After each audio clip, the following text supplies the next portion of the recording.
Okay, now, let's deal with abortion. 40 million abortions since Roe v. Wade. You know, as a pastor, I have to deal with this all the time. All of the pain and all of the conflicts. I know this is a very complex issue. 40 million abortions. At what point does a baby get human rights, in your view? Well, you know, I think that whether you're looking at it from a theological perspective or a scientific perspective, answering that question with specificity, you know, is above my pay grade. All right, Barack Obama, this question is most definitely not above your pay grade. Most of the major religious organizations in the United States and across the world condemn abortion as a intrinsic evil. For example, I'm Catholic, and the Catholic Church considers abortion a grave evil since the earliest writings of the Catholic Church is the Didache, I believe is how it's pronounced. The Old Testament touches on this specific issue. It is definitely not above your pay grade, and there's tens of millions of people, if not hundreds of millions of people just in the United States alone that do not agree with your stance on abortion. Senator Obama, if abortion is above your pay grade, what else is above your pay grade, might I ask? Is the security of the United States above your pay grade? Is the dealing with President Mahmoud Ahmadinejad of Iran, the anti-Semitic Islamo-fascist, is that also above your pay grade, might I ask? But let me just speak more generally about the issue of abortion, because this is something obviously the country wrestles with.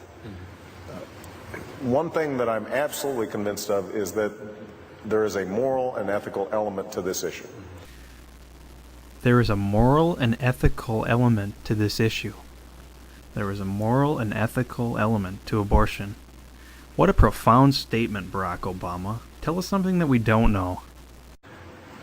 And so I think anybody who tries to deny the moral difficulties and gravity of the abortion issue, I think, is not paying attention.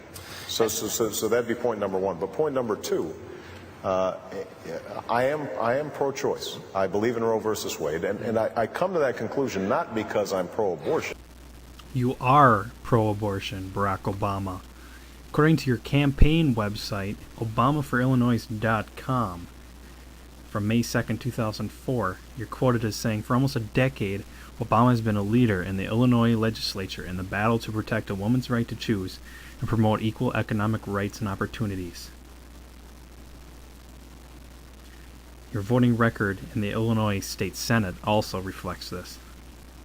Senator Barack Obama, you also scored a 0% from the National Right to Life Committee in 2006 in regards to your pro-choice stance.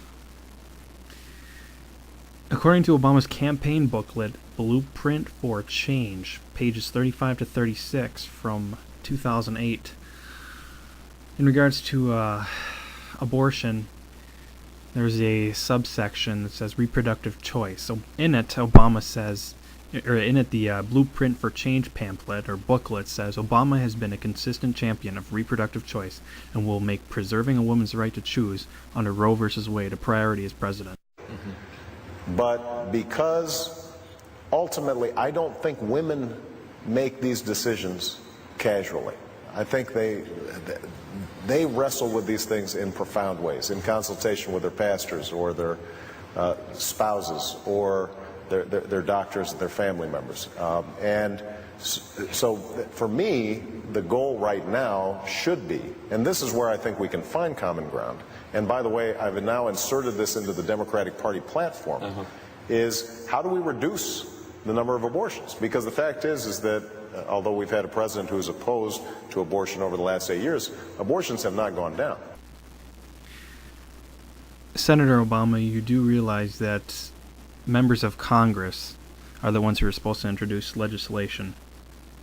So, for example, if you have a abortion bill that you'd like to introduce, you have to talk to a member of Congress, and currently Congress has a 9% approval rating in this Democratic-led Congress, so I think you should be more pointing the blame at the democratically controlled Congress, which has a 9% approval rating, than President Bush, who only has the power to veto bills, not to introduce bills into Congress.